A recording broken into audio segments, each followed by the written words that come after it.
Can you just assess your performance tonight? Another magnificent battle out on Rod Laver.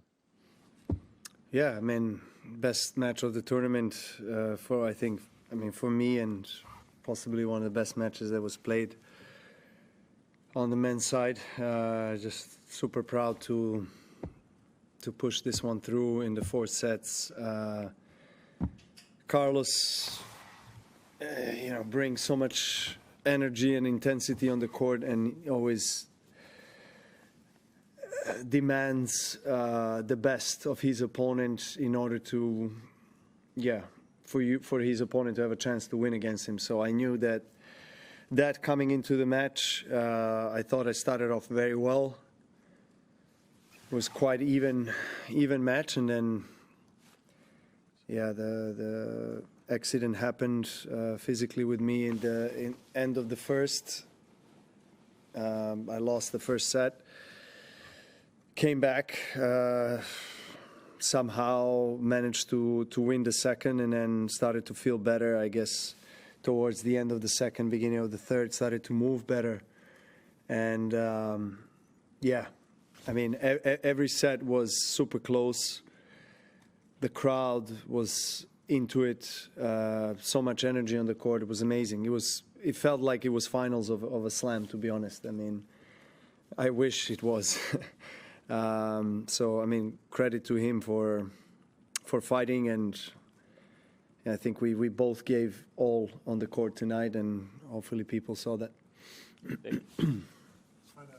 I think we've seen over the last 6 months how you're able to find a level when you really, really need it. The Olympic final today, when you were under this sort of pressure. I just wonder, now that you've said it kind of felt like a final. Obviously, there's the physical element, but what about the emotional element of trying to go again now? How challenging is that going to be for you, do you think? Well, I mean, it's definitely going to be challenging from every aspect. I mean, I'm playing Zverev, who is in a great form, and he's going for his first Grand Slam, and he's been close. And I've seen him play, and I practice with him as well here. I mean, I think he loves the conditions. He's got big serve, and he's super dangerous opponent on this surface against anyone. So the extra day with no match comes at a good time. As I said on the court, I have to assess the situation tomorrow. When I wake up, I'm going to try to do as much as possibly can with my recovery team, with my physio today, tomorrow, and the next few days. Probably skip training tomorrow. I'll see if I'm going to train in 2 days or not. And I'll take it day by day. Now it's really about recovery. I'm concerned. I am, to be honest, physically.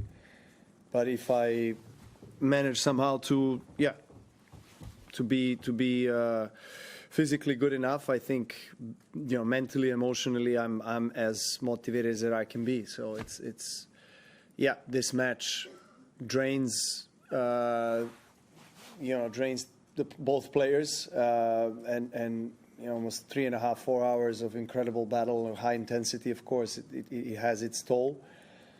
But at the same time, I think it has more toll on the physical side rather than mental and emotional. Actually, it feels like you're feeding off this kind of win. So, I mean, that's how I feel now. So I hope to be able physically to be, moving freely, and to be able to be ready to play 5 sets. Because I don't think I'm going to have mentally or emotionally an issue to face Zverev or to motivate myself or anything like that. So, Novak, you had this week, obviously the Channel 9 drama, and then such a brilliant opponent like Carlos, and you're fighting injury. How are you able to find your best tennis when you're backed against a wall and facing the most adversity?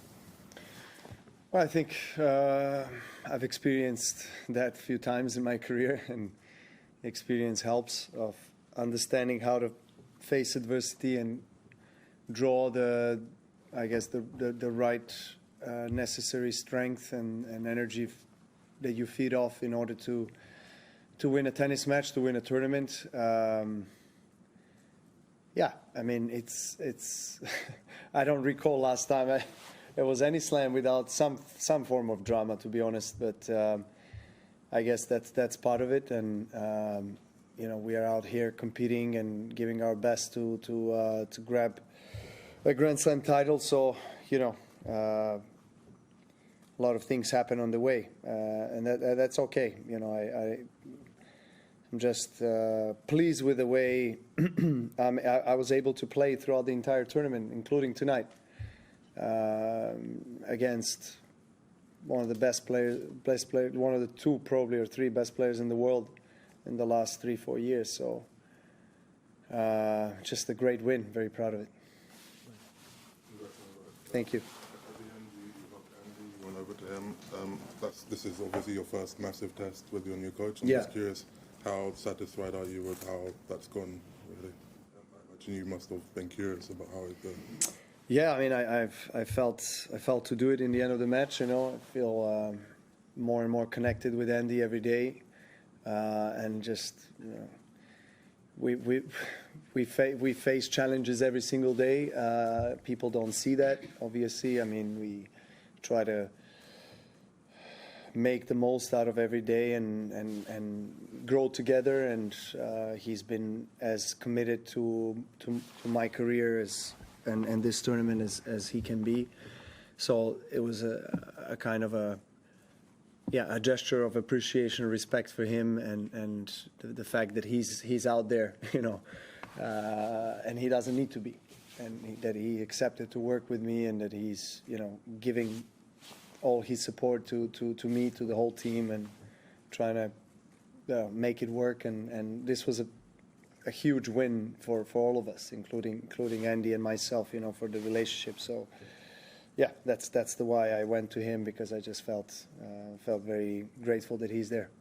Novak, you mentioned, I think I heard you say on the court that it was a similar injury to 2 years ago, and that was a hamstring injury. Yeah. So is it your hamstring that's sore, or was it the groin? I'm not going to go into details, but it is very similar to what I had a few years ago, 2023 to be exact. And I haven't done any tests, obviously. I mean, I've done tests with the physio that when they took me off the court when I had a medical timeout, and he strapped me and gave me. And then the doctor gave me some medications and so forth, painkillers. That kicked in after 20-30 minutes, and it did help. And then I had to take another dose, I think, at the beginning of the fourth. But yeah, now that it's cooling off, I can I can start to feel different things. So yeah, let's see how it goes tomorrow and day by day. Last one. Carlos was admitting that after he saw you get injured, he got a little bit distracted and maybe lost his focus a bit. I'm just wondering, did you notice that? Yeah. And also, I did.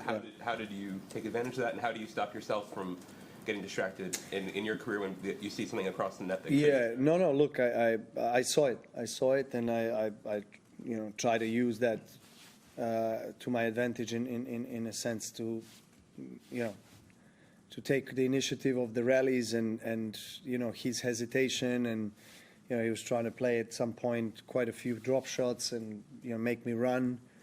I've been in the situations as well where opponents, you know, struggle with injury but keep going, and then you're like, the opponent is going for everything, and then he's staying in the match, and then all of a sudden, as the match progresses, the opponent feels better. And then you're starting to panic a bit with your game. So I understand the feeling, you know. So yeah, I just, as I said on the court, tried to understand how I feel. I didn't feel great the second set, but I, you know, went for my shots, and I was really close to the line and just had to be more aggressive.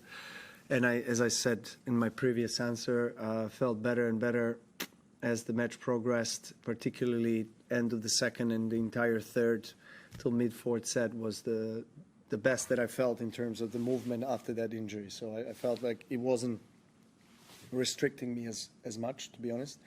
I felt pretty much normal. And then, yeah, end of the fourth was a little bit worse, but still was okay. So, yeah, look, I feel for him. I understand that is not comfortable to play someone that you don't know if he's going to retire or not, or is he moving, is he running, is he going to go, what's happening. So, I felt that he was looking at me more than he was looking at himself. So that was, I was just trying to be, self-observing what's going on in my body, and at the same time focus on every point and every game and try to hold my serve and put pressure on him. That's what happened. Put myself in a position where I could possibly break, and then I broke his serve at 5-4. It was good enough to clinch the set, and then set all, and you start to feel better, and then he started to hesitate to play with a bit more hesitation from back of the court. He was missing a bit more. So yeah, I started to play more freely, and it kind of reminded me of 2023 really. When this happened, I just had to, like, when Jim Courier actually asked me on the court today, so about it, and it does remind me a little bit of that feeling, and probably have to do the same on Friday. I don't know what's going to happen in the next few days, but hoping for the best.